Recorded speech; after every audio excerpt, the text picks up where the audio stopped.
Hi, welcome. This is Dr. John DeMartini. This is one of the most amazing and inspiring shows that you can listen into. If you want to be on the edge of your seats, if you want to open up your heart, if you want to expand your mind, and you want to meet incredible people, stay tuned because you're just about to experience a transformative radio show that will change your life. And you're listening to the Dr. Pat Show that's coming up right next. The following audio is via a Skype call. Welcome to the Dr. Pat Show. Talk radio to thrive by. Powerful, inspiring, and coming to you live, bringing you stories of people like you and me, busting through and living life full out. Get ready to dare to wonder what your life would be like if you knew you could not fail. Hey, everybody. Welcome to our Good News segment. Now, many of you heard me do a show yesterday that was called Aging with Wisdom. And the response to that show, based on how many of you requested copies of the book, was unbelievable. Today, one of the things that I love that Cindy Baier is bringing to the conversation, President and CEO, Brookdale Senior Living, is that we, as we talked about yesterday, all of us need to be a bit more aware of what the experiences are to all of us as we age so gracefully and so much wisdom. So today, a Mother's Day gift to yourself, Senior Living Expert shares tips to restore balance to a caregiver's life. All of us know what it's like to care for someone, or at least many of us do, that is moving on into their wisdom years. But what is it about us that we are not aware of that is so very important? Cindy, thank you for joining us here today. I think what we're talking about here is one of the most progressive levels of awareness that our society needs to plug into quickly. Welcome to the show. Dr. Pat, thank you for having me. It sounds like a great program yesterday, and I'm so happy to be here today. Well, listen, this is it. There are caregivers. Many of us have seen moms, grandmoms, dads. We've been there for them. We've been there for them regardless of what age it was that we were required to be there. But let's talk about what you mean by caregiver, because believe it or not, many of our listeners don't see themselves as that. They see themselves as, I'm just doing what I know I should do. Define caregiver for us in our contemporary society. So, Dr. Pat, it sounds like you're talking about the traditional gender roles where women are taking care of women. That's really what this is all about. My experience with my mom is preparing meals, making sure she took her medication, making sure their house had everything she needed, getting groceries, doing doctor's appointments. It's about making sure that my mom had the support that she needed to live her life. That's caregiving. And believe it or not, 75% of all caregivers are women, and we spend 50% more time than men providing caregiving, and it can be exhausting. And so today, it's really about giving that gift to yourself and to your mom so that she can live the best life possible. Yeah.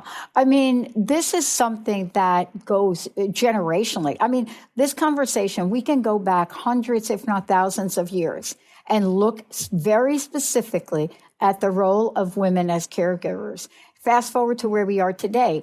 I do not believe that has changed, but you're here today to tell us what it is about your personal journey that is so inspiring for so many people and why you're so passionate about this, Cindy. Thanks for giving me that introduction. What I can say is it has changed quite a bit, and it's changed because there are more women that are working today. And believe it or not, I am the executive leader of America's largest senior living provider, but at the same time, I'm still a daughter who needed to take care of her mom. Yeah. And so what that taught me is how important it is to take advantage of the services that are available to provide support for an aging parent so that you can rebuild that relationship of mother and daughter so that you can live life. And that's why I'm so passionate, is because I didn't want to make the decision. I didn't want to admit that my mom was aging. I didn't want to admit that she needed help. But once I did, researched the options, and found the right support for her, she thrived. We thrived. It was such a gift. I want everyone to have that gift this Mother's Day. Yeah. This is really important for a lot of reasons. You know, we can use the story that we hear all the time when many of us get on an airplane. And the story is, before you do anything else, if that oxygen mask drops down, you've got to put yours on first. And there is a logical, rational, and important reason for that. Because if we are not caring for ourselves, we are not going to be able to show up in a way that's required to do the kind of care we're being asked to do and we ask ourselves to do. This is a big job. How is it that we can take better care of ourselves? And what did you discover in your own journey? So I will say it takes a community. Yeah. And the reason that I say that is because it's a 24/7, 365-day-a-year job. And so what you need to understand is what is the level of support that your loved one needs. So for some, it's, I need help with housekeeping, and wouldn't it be great if someone did all of my cooking for me? That's independent living. Mm-hmm. For others, maybe I need help with medication. And also I'm having a little bit of trouble with my showers. That's assisted living. Or for people who are living with dementia, providing that full level of engagement so that they can thrive while living with dementia. It's very personal. And so what I will say, Brookdale has the widest range of options available, and it allows you to figure out what's right for you.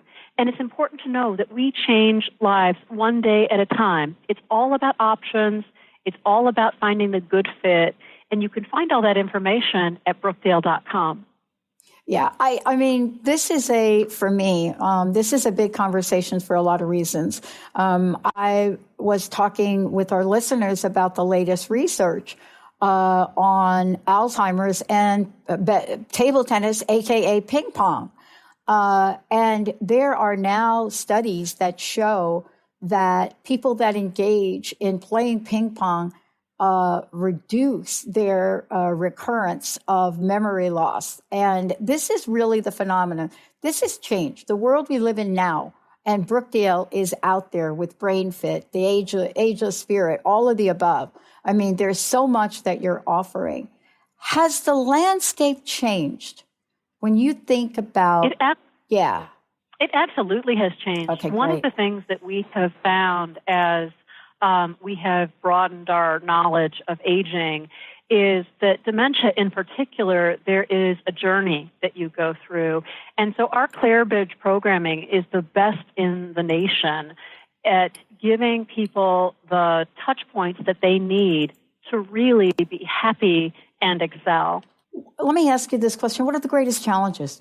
You know, today what we're talking about here, Cindy, is we are really looking at the conversation about a Mother's Day gift to yourself. Senior living, you're the expert in this field. There are tips to restore balance to a caregiver's life because there's got to be some relief. You know, there's got to be something where we can become refueled, right? We don't want our tank to be running on empty. I think the greatest challenge is to face reality, right? Aging is a fact of life. We all go through it. Mm-hmm. Our parents go through it. But let's be honest, we don't want to admit it. We don't want to admit that mom needs more help. We don't want to admit that it's a little harder for us today to take care of everything that she needs than it was yesterday.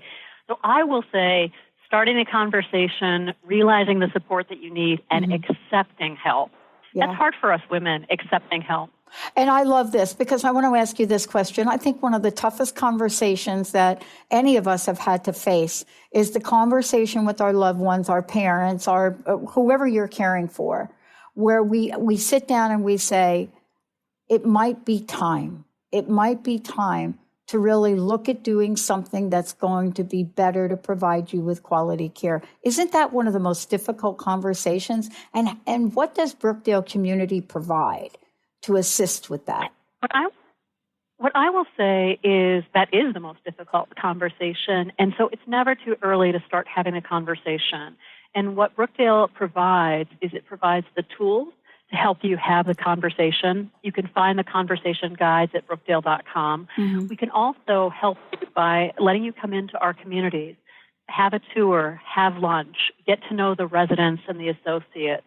It's not that you have to think about moving in today, but just become educated, understand what your options are, provide a plan for yourself and for your loved one. That way, if a crisis happens, you don't have to make the decision in the blink of an eye, which may not be the best decision. You can make the decision that's right for you and your loved one if you start early. Mm. I want to ask you this question. What have we learned in 10 years? And what I mean by that is clearly there are some things happening. We're living longer. Our needs are changing. What have we learned in that period of time? And it's really clear when folks go to Brookdale, when they go to the website, Brookdale.com, they're going to find a range of programs that fit very specific needs. What would you say has been the greatest lesson for us in care? I think the greatest lesson is it's all about the individual, all around the choice that each person needs. It's about personalization and providing that personalized support and care that matters more than anything else. And I think that if you think about us at Brookdale, mm-hmm. we have almost 100,000 residents. We're the largest in the nation. But what we know is that we make a difference one life at a time, one resident at a time, one family at a time, one day at a time. Mm. What do you say as you look forward? Let's just fast forward a little bit. What would you say is the next wave of care that we should all be mindful about as we move forward in respecting our elders and honoring their wisdom and lives? What do you see on the horizon? So I think that technology is playing an ever-increasing role in senior living. And what I will say we have seen is how technology can really enrich the lives of our seniors. We were very excited this last year to have an Celebrates Aging Film Festival where our residents made movies on their iPad and they shared their life story. And what was great about aging, I think we are going to celebrate aging as we move into the future. And that's what we do at Brookdale. You know, I love that you brought that up about technology because I think that's the game changer. If you go back in time, not very long ago, by the way, 15 years when I started this on internet radio, nobody was we had flip phones. But we're in a different day and age. And one of the misconceptions is that people that are aging, our elders, seniors, are not tech savvy. I have found that absolutely not to be true. I have found that once you sit down like you would with anyone and help people learn some new skills, they are the fastest growing radio listener population on weekends. So what can we do to be more mindful of their needs in that area? We actually teach a lot of classes at Brookdale on technology, and we broadcast our very first wedding in one of our communities of two residents who met each other and started their next journey of their life. So technology is something that we support, embrace, but it really is all about caring. And I'm so grateful for the tens of thousands of caring associates that we have that make it possible every day. Well, Cindy, I know that you're very busy today with these interviews and conversations. Please let folks know how they can find out more. And one last question, what's your personal message? What would you like to leave us with today? So what I will say is you can get a lot more information at Brookdale.com. It'll tell you how to start the conversation, how to get the information you need, what types of options are available. But my message to you is give your gift to Mother's Day. Make this the best Mother's Day ever by becoming your mother's daughter again. I love it. Cindy, thank you so much for today, and thank you so much for all that you do. And I want to make sure people heard you the first time, www.brookdale.com. Tons of information over Dr. there. Pat. Thank you so very much, everybody. We're going to take a short break. We'll be right back.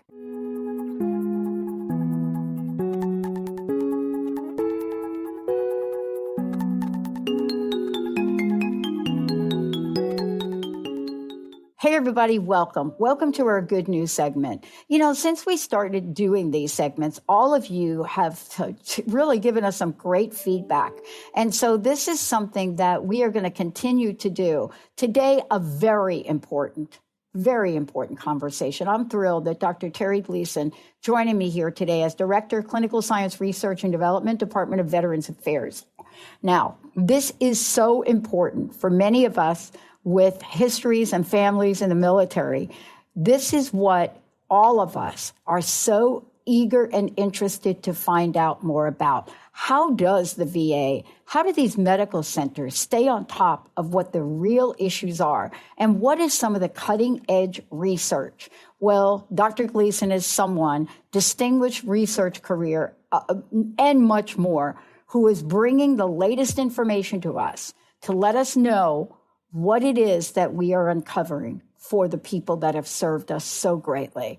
Dr. Gleason, welcome today. Thank you for joining us. Thank you. Thank you for having me.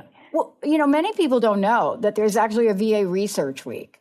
And honestly, for the folks that are listening, I think this is a breakthrough to let them know that our VA is on top of it and really staying current with what's going on in the world. Tell us about this week and what kind of research you all do.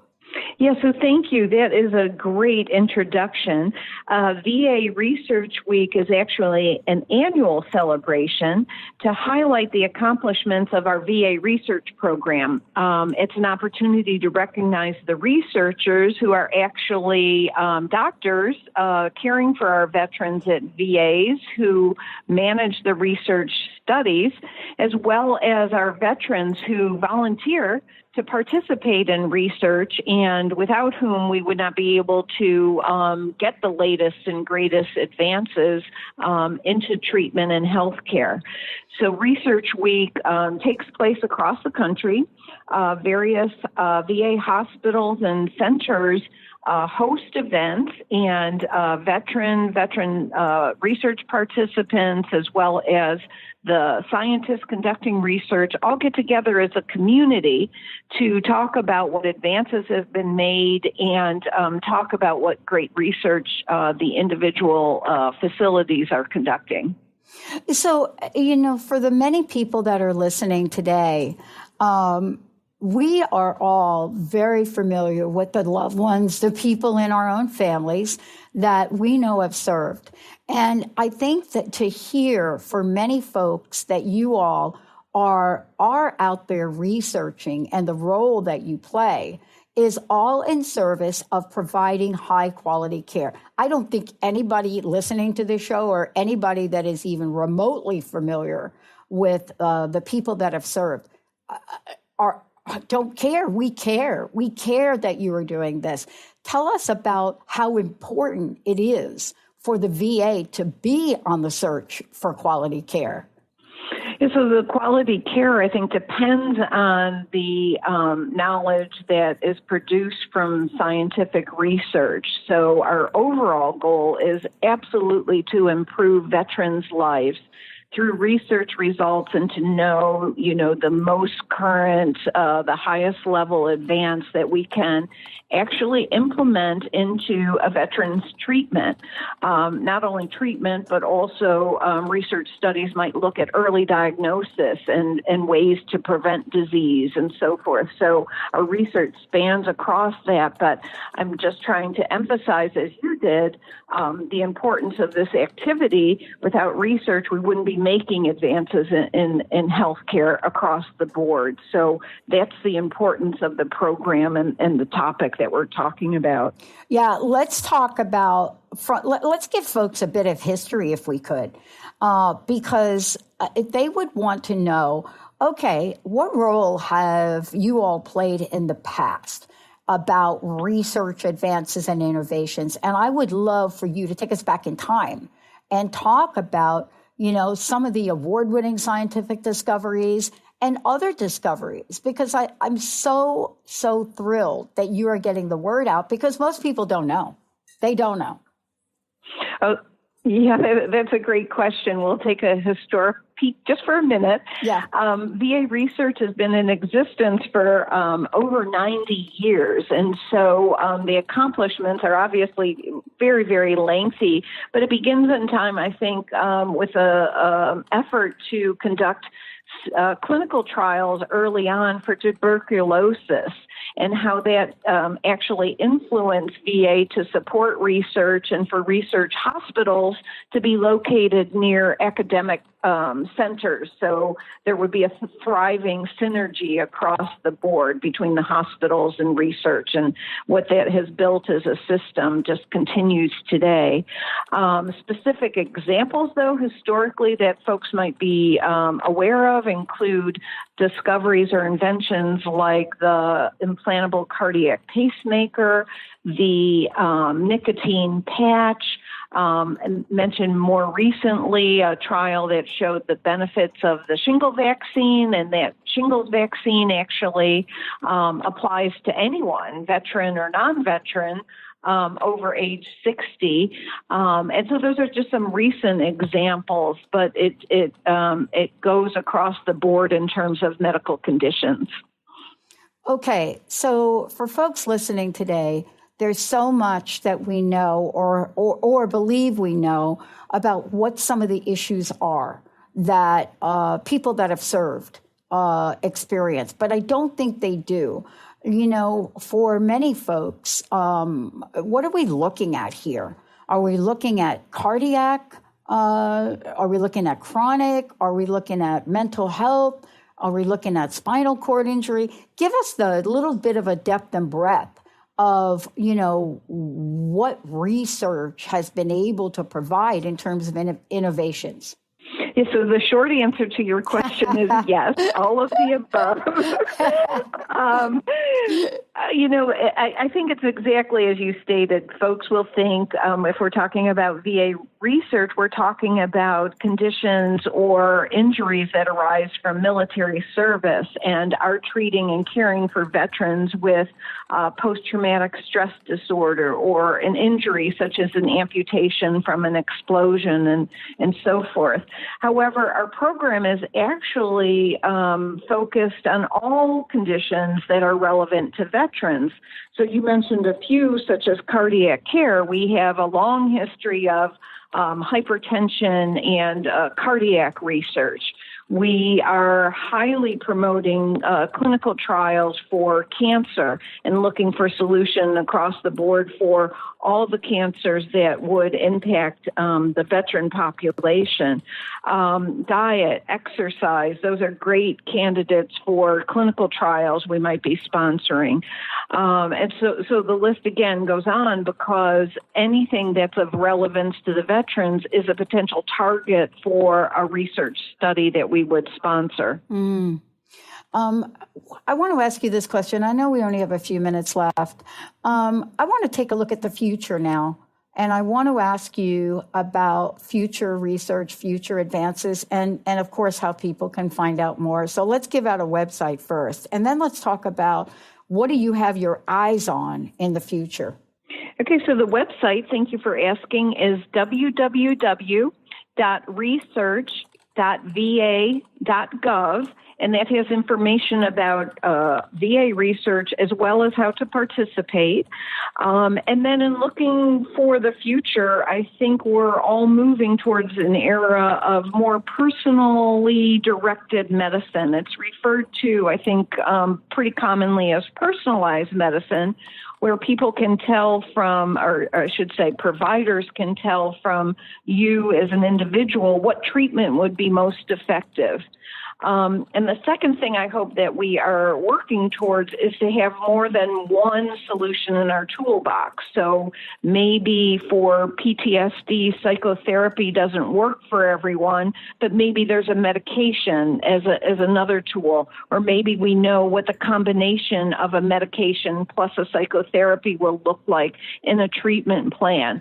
So we want to have more treatments, more advances across the board, but also know how to personally direct that treatment. That's what I think we're really looking forward to and working on pretty strongly.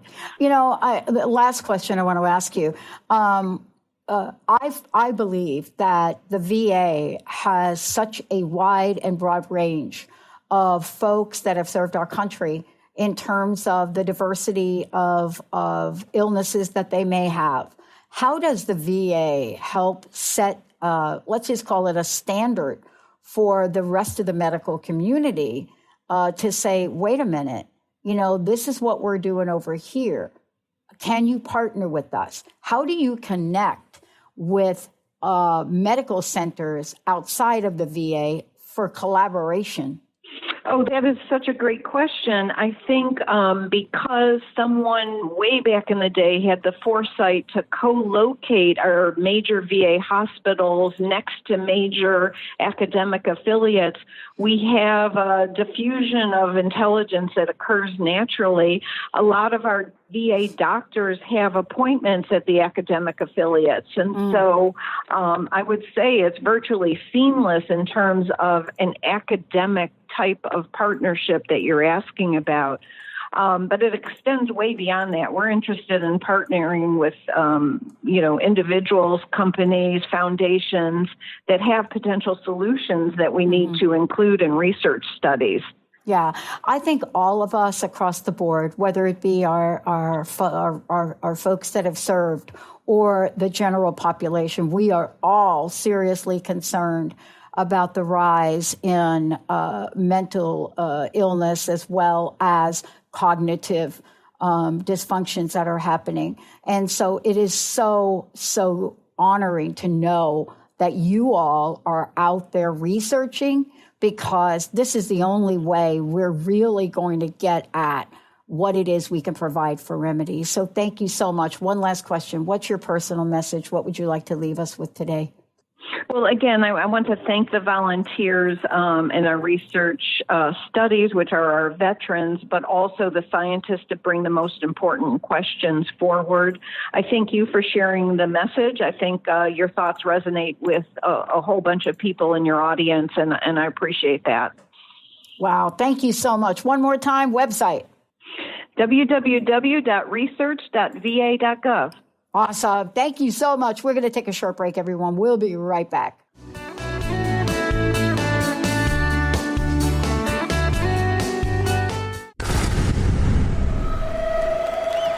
Welcome to the Dr. Pat Show, talk radio to thrive by. I am so thrilled to be talking to all of you. We have got talk radio for all of us. Are you ready and willing and able to accept all of the abundance you can muster up in your life? Yeah! Check us out, thedrpatshow.com, transformationtalkradio.com, transformationradio.fm. Oh my goodness.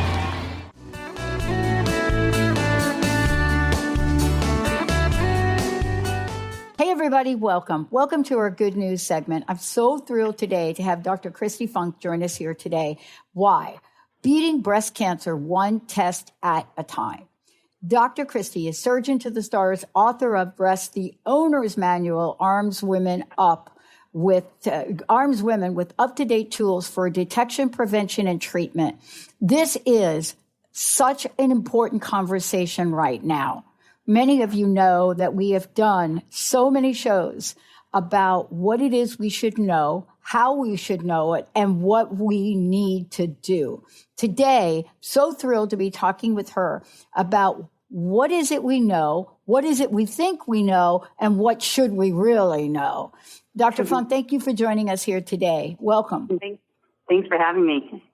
You know, we have all these stories about breast cancer, and where do we get them from? We get them from our pop culture. We get them from television. We get them from movies. We get them. Some of them have truth in them. Some of them don't. But you're out there working with people that are high profile, high visibility people. But more importantly, the expectation of what you're, required to provide people is way up there. So I'm thrilled to talk with you today about giving us an update on what women should really be looking for, paying attention to these days. And more importantly, what the heck to ask your doctor for. Right. Well, I'm so excited to be here right now to talk to you about all these things. They're so near and dear to my heart and my daily practice.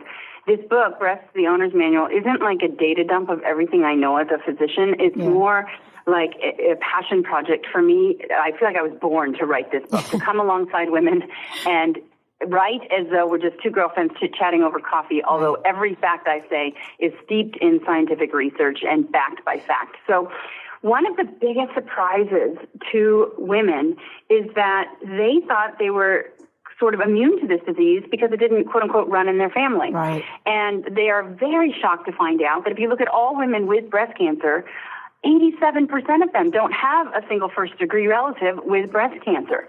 So as much as this can be a genetic disease that comes through an inherited mutation that you get from one of your parents, that accounts for only 10% of cancer. And I would say maybe another 10% just makes no sense. You know, it happens in someone young or in someone very healthy and fit, eats well, and does, quote unquote, everything right.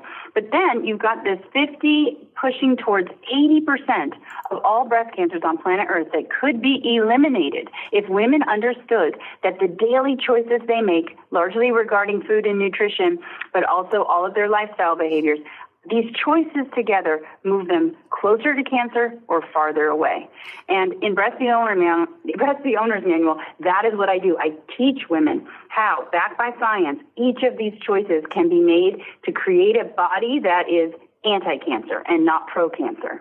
Yeah. So this is one of the most important conversations I think that we can have right now. And the reason is, you know, let's look at some of the statistics. First of all, you know, we're looking at statistics of obesity. So good news, bad news. Bad news, it's on the rise. Good news, children are not on the rise. That's number one. Number two, we're finding more and more women, people in general, but women are the ones that are out there, are looking into what they're putting in their body and what they're putting in their family's body. How important is that today and why? The combination of what we eat and how large we are is really the two biggest drivers toward breast cancer or away, depending on whether you're doing it well or not. So when it comes to food, I want women eating and feeding their families whole food, plant-based eating, tons of fruits and vegetables, whole grains, healthy fats like avocado and olives, legumes, lentils, beans, peas, nuts, nut butters. These foods, as you know, become phytonutrients inside our body, plant-based chemicals that make their way into our bloodstream and run around fueling our cells with anti-inflammation, anti-free radicals, anti-estrogen properties, all so very critical to keeping cancers at bay. And really, it's not just cancers. Eating this way will stave off all of our major killers, heart disease, diabetes, stroke, Alzheimer's, and other cancers too, and in men. And autoimmune. Let's just talk. I mean, my gosh, autoimmune. I never thought in a million years that the majority of people in this country have heard the term autoimmune and inflammation. Right. And eating this way is anti-inflammatory, so it calms autoimmune diseases down. The other thing you mentioned, weight, 68.8% of Americans are either overweight or obese, and the breast cancer connection there is simple.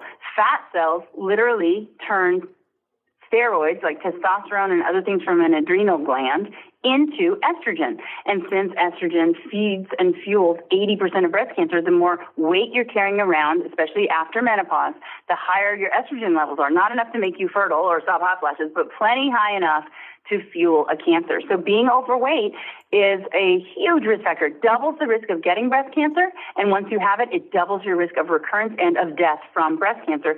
But the good news there is you lose the weight, you lose the risk. Yeah. You know what? You know why I love this book and what you're talking about? Because I can't remember where in the book you say this, but you come out of the gate and you say that this is a multi-layered problem. I think you say something like that. So I apologize if I'm misquoting this. And the reason, that sounds like me. It sounds like you, yeah. The reason I think this is important is because when we talk about something like breast cancer, it sounds so singular. It sounds so unilaterally the thing. But what you're saying to us is, wait a minute, this is a scenario that most of us have been building up towards in our lives, and we have to peel the layers back, and this is how we do it. Isn't that what your book is about? It's about this is how you do it. Exactly. It is a how-to guide. It's practical, actionable, affordable advice, and I give you the rationale behind it, so you're motivated to sustain these changes. Now, the other biggie is exercise. We just don't bust a move enough, and we're busy. We women now have entered the workforce in droves, and we've got oftentimes kids to race home to, and we just put ourselves last. But just like on an airplane, when they say that oxygen mask falls down, you are to put it on yourself first before you even help the 4-year-old child of yours sitting next to you. And that's how we need to attack our own life and health. We need to prioritize being healthy, and exercise is one of the most important things women can do. 5 hours a week, if you're just going to briskly walk and carry on a conversation with girlfriends, you get to cut it down to 2.5 hours a week if you are really sweating and huffing and puffing. So those are our exercise goals. But I also encourage women, look, if that's impossible sounding to you, and if you're really overweight and maybe have joint problems, et cetera, maybe just walking around the block is all you can do today. I'm happy with that. I'll take it. Let's go once around the block, and maybe next week we can go twice. Yeah, I love this. One of the things I want to ask you about, and I know these interviews are so short, I like to use the word misunderstanding, but it's really stronger than that. It's almost like we have a mythology around breast cancer, its own little mythology, volumes of books where we have myths about what it is, what to do, what not to do. Right. They're misconceptions that actually become truth. And that's really, I think, one of the most dangerous aspects of this. Give us a few of these that we really need to update our database of information. Yeah, there are some myths that keep you focused on the wrong things. There's so many things that do cause cancer. I'm going to take a load off for you here. Don't worry about deodorant and antiperspirants. Don't worry about your bra with or without an underwire. Don't worry about cell phones. If you want to go hands-free and tuck it in your bra, those non-ionizing electromagnetic fields are just too wimpy to break DNA bonds. So don't worry about cell phones, microwaves, power lines, televisions, radios. Those just don't cause cancer. So I like to emancipate people from these ideas. Now, one thing that people should remember, as much as we're talking about how much control we have and perhaps don't understand we have, there are a host of inherited genetic mutations, 11 ones that are strongly connected to high risk of getting breast cancer. So you can test now for a couple $100. You can get an entire genetic panel, which used to cost thousands, and you had to have a really strong family history of breast prior to age 50 or ovarian cancer or 3 or more cancers on one side. But now Color.com actually is a company that I like to use because their test is the most updated technology for gene sequencing, and it's really affordable. A couple $100. They mail you a kit, you spit in a tube, mail it back. 3 to 4 weeks later, you will know your whole genetic panel. And with that comes instead of fear, comes power. You can either enroll in higher risk screening that you weren't doing before, like I put my gene mutation carriers into a protocol of MRI, and then 6 months later, mammogram if they're over 30, and ultrasounds, and they suddenly start seeing me twice a year instead of just when they have an issue. Or you can take risk-reducing medications. You can even go all the way to risk-reducing surgery, like prophylactic mastectomy or ovary removal as needed. So this is all detailed in the book, and as is like an emergency starter kit chapter for someone newly diagnosed.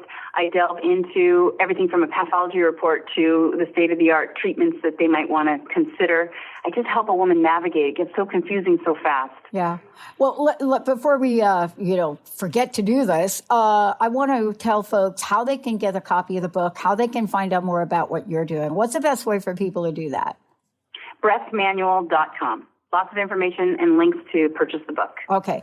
I want to just tap into this for a few minutes if we could. Like anything, there are things that we can eat, do, say, speak that will fuel something, meaning give it fuel to grow, flourish. But then there are things we can think, say, eat that annihilate the thing. Can you give us the short version of the do's and don'ts? If you had to say to people now in this short interview, stop doing the following, what would that be? Stop eating so much meat and dairy and eggs. Okay. Stop sitting on the couch so much, bust a move. And stop drinking so much alcohol. No more than 1 drink a day. Those would be the 3 biggest. All right. And so flip side of that, give me some of the do's, because this is a show about action and results, and our population here, you're talking to millions of women through this show. So what do we want to say to folks? Listen, ladies, let's do this. Okay, ladies, I've got the answer here. You want to eat a whole food plant-based diet, so lots of fruits and veggies and whole grains. You want to get to an ideal body weight and stay there for your entire life. I want you exercising, as we said, between 2.5 and 5 hours a week. Minimize or eliminate alcohol. Minimize or eliminate the meat, dairy, and eggs. And then 2 often overlooked aspects. 1, stress reduction. I want you to meditate or pray or deep breathe for 20 minutes a day. And number 2, I want you to purposefully surround yourself with friends and family who love, support, and encourage you. Oh, yeah. There are so many things now that we're learning. And the thing that's happening now that we didn't have 10 years ago is we are all connected to data and information. Sometimes that's good and sometimes not so good. I want to ask you this last question. There are a lot of treatments out there. There are a lot of things to prevent. We're now starting to see some really innovative ideas around this that are coming from the natural arena. Do you happen to have in your toolkit one of these natural kinds of things that people should be thinking about? So what I mean by that is I started to do infrared saunas. Now, I don't know if it's helping me or not, but I'll tell you, I feel a hell of a lot better. If you feel better, then keep it up. I do introduce complementary and alternative medicine in the book and in my practice.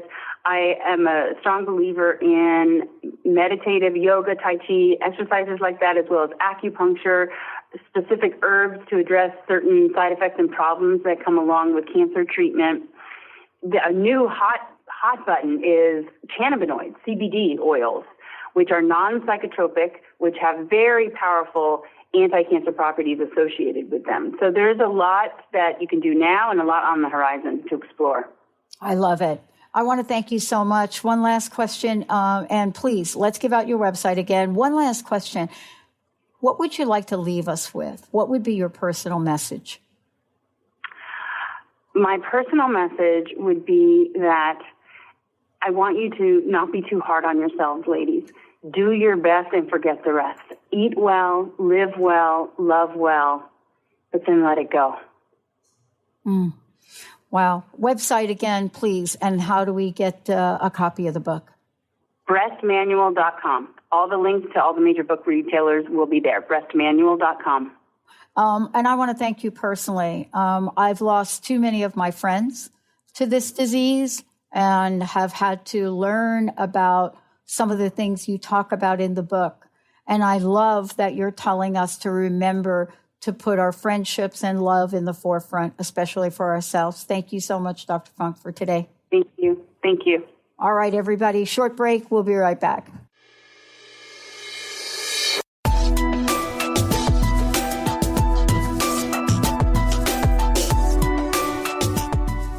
Hey, everybody. Welcome to our Good News segment.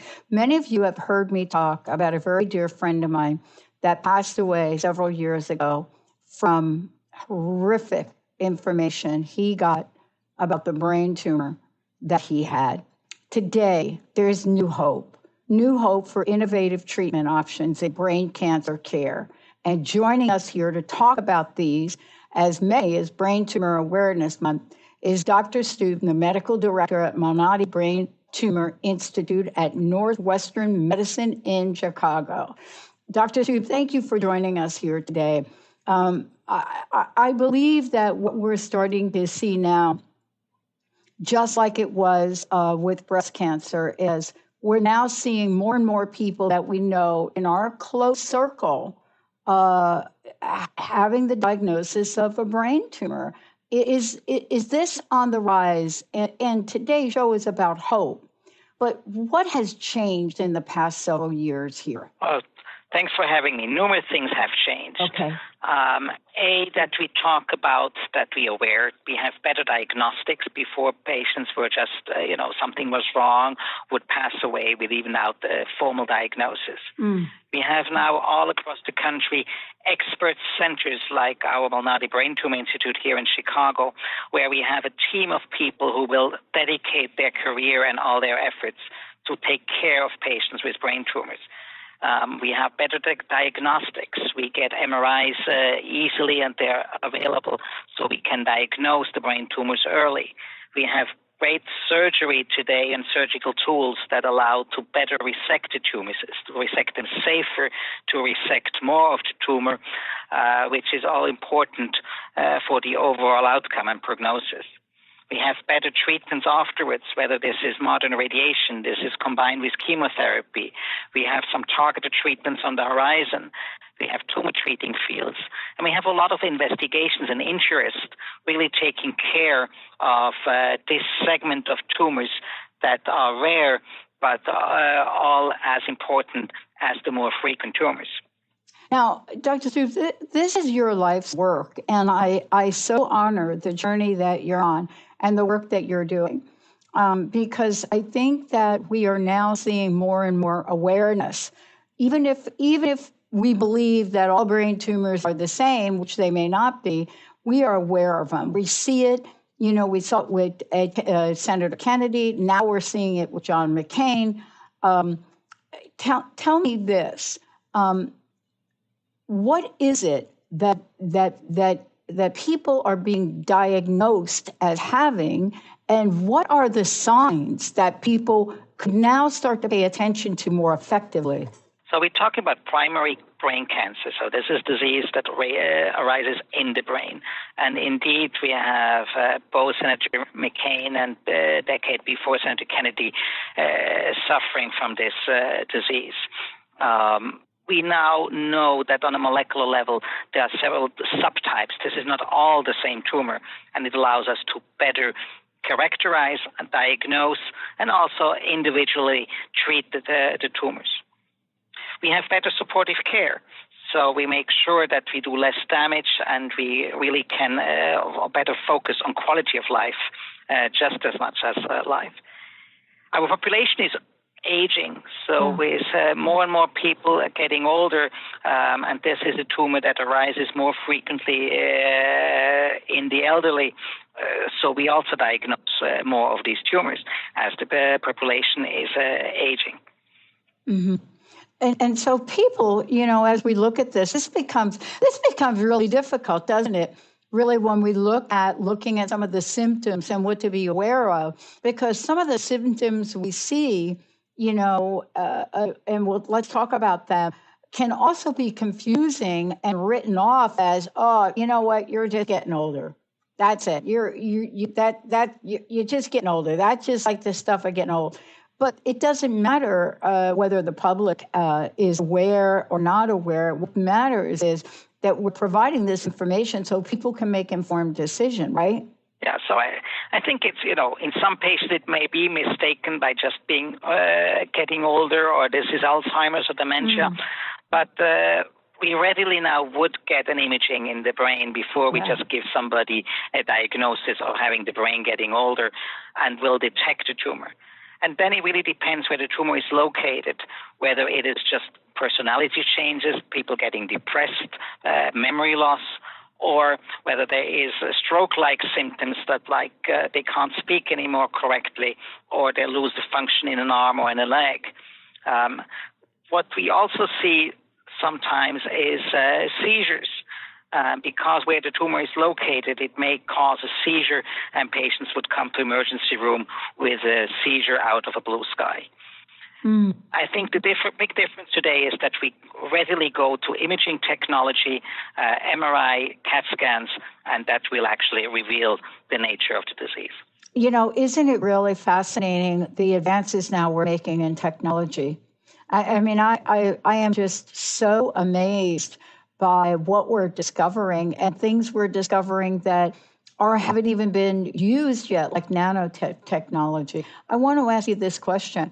Tell us a little bit about the treatments, because I think people watch a lot of movies, they see things they don't quite understand, but I think it's important to look at what is now the latest in advanced treatments. What have you all discovered, and how are they working? So the future is now. Yeah. And it's true you have been alluding to There is many advances that are coming, that are ongoing. Of course, you get the headlines once in a while when there's usually 10 or 15 years of work. Yeah. You mentioned nanotechnology. We have team members here in Chicago who are experts in nanotechnology and have now used nanotechnology to deliver new drugs or new treatment approaches, anti-sensoric DNA to the tumor using nanotechnology. That's just one way to actually make progress. And let me maybe just stay a second on that topic, because one of the challenges is when you treat brain tumors is that our drugs will not reach the tumor, will not cross the blood-brain barrier, and here nanotechnology can help. There are other technologies we have on the horizon, like ultrasound to open the blood-brain barrier. There are ongoing projects that we and others have to see how we can open so actually the drugs and we give can be delivered to the brain. There is injection of viruses with link to stem cells so that given upfront in the setting, so that could escape the immune system on one side, then stimulate the immune system, infect the tumor cells, and destroy the tumor cells that are far from the original site where we inject and the original site where we see the tumor.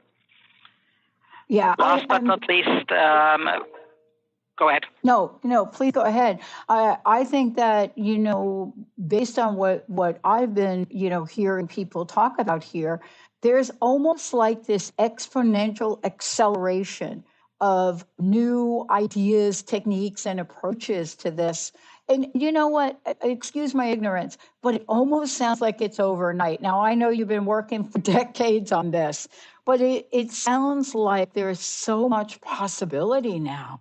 Indeed, there is enormous amount of possibilities. But actually, this is now also a challenge. We need to get this focused. We need to get these possibilities tested in a systematic way to figure out which of the possibilities will pan out, where we need to modify, and which approaches, as theoretically appealing they may be, actually will not work. And the quicker we get these kind of answers, the quicker we really make tangible progress. Now, for this, we do clinical trials, and that's surely where my expertise is, taking the ideas, testing them rigorously, finding out what works, and that's how we developed temozolomide, how we developed tumor-treating fields, or I also figure out how things do not work, and then move on and say this is not yet ready for prime time. Yeah. Can we stop for a minute and let folks know how they can find out more about this? Because I really do believe education and information is at the core of healing. And how can they find out more about this, and how can they find out how to get some help? So the internet has a lot of information. I think I want to just direct you to two websites. One is the American Brain Tumor Association, abta.org, where there is a lot of information and also links to other websites. And the other is our own website at the Malnati Brain Tumor Institute at the Northwestern Medicine in Chicago, where we have braintumorinstitute.org, Brain Tumor Institute, all in one word.org. It's a brand new website that also will give additional information and link out to other websites. I would advise, however, to also seek expertise in one of the expert centers in the country to really guide the questions you may have, because only on the internet it may be somewhat confusing. Right. It may also be somewhat depressing, because there's a lot of numbers that may not apply to an individual patient. Yeah. Thank you for that. I want to ask, I know our time is short today. I want to ask you this. What is it that you're most excited about when you think about 1, 2, and 3 years from now? What is it you're thinking to yourself, oh my goodness, if we could implement this now? I think our genetic understanding of the tumors will allow for individualized treatment. I think that's clearly the close collaboration with the basic scientists, with the neuropathologists. So we have individual treatments. We can have the treatment for a patient-specific tumor type. That's one. I think what is on the horizon, not yet ready for prime time in brain tumors, is clearly immunotherapy. And here we have some exciting projects looking how to stimulate the patient's own immune system to really take advantage of what the novel drugs and technology has to offer. Yeah, I mean, it really is an exciting field. And thank you so much for your contribution in this. Thank you for dedicating a lifetime to saving lives. One last question. What would you like to leave us with today? What's your personal message here, Dr. Stupp? I think patients should keep their hope, no matter what they've read, and they should seek advice early on in the disease course by an expert center where people from different disciplines work together very closely and very carefully. So we can treat it. If we cannot cure it, we can make your life better with the disease, and we can improve your quality of life. Oh, thank you so much for today. Thank you for taking the message out there. And I want to remind everybody, if you want to find out more, go to braintumorinstitute.org. braintumorinstitute.org. Let's take a short break, everyone. We'll be right back.